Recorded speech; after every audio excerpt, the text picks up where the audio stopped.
There are many of you that's been praying for your family, praying for your loved ones, praying for your family, praying for your loved ones, and you're getting frantic, you're getting nervous because maybe they're not appearing to come around. But God wants you to put everything in his hands.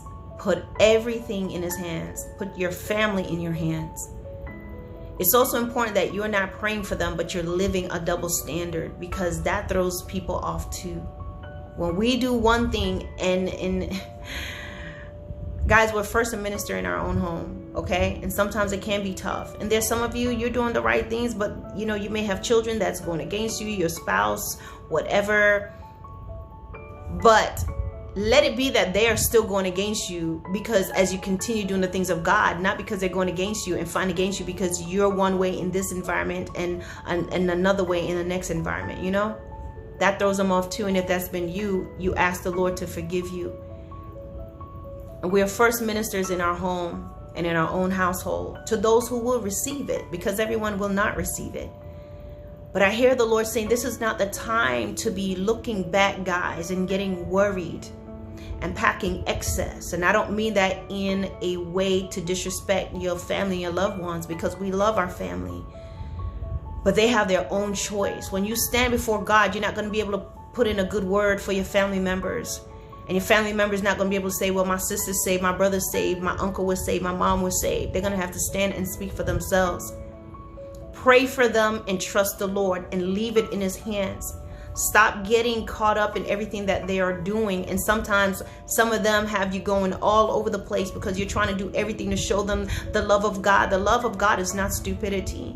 The love of God is not ignorance. The love of God is not being a doormat. Okay?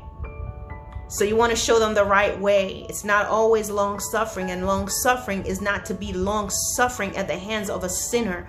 Okay? But long suffering in the things that God has given you to do, even when it is difficult, knowing he's going to bring you out. You're praying for your family. You're praying for your loved ones. God has heard you. God has heard you. And now you just need to put those things in his hands, because some of you are stuck and stagnant and so worried.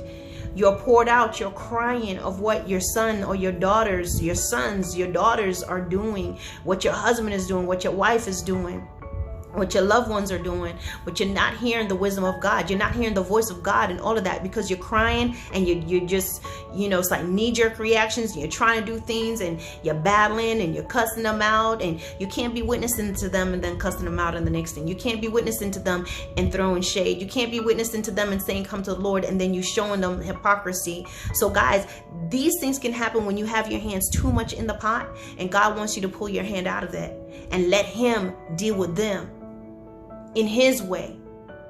And whatever happens, my brothers and sisters, trust God. Trust him.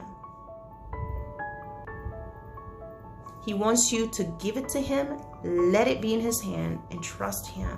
Because even you in your own worry, and even you in your own doubt, affects everything that he's trying to do. Let go, guys, and let the Lord handle it. I don't say this lightly. We have family that we love, but it is imperative that you understand that you can't do it. You couldn't save yourself. How are you going to do that for them? Let God do his perfect work. All right? Bye.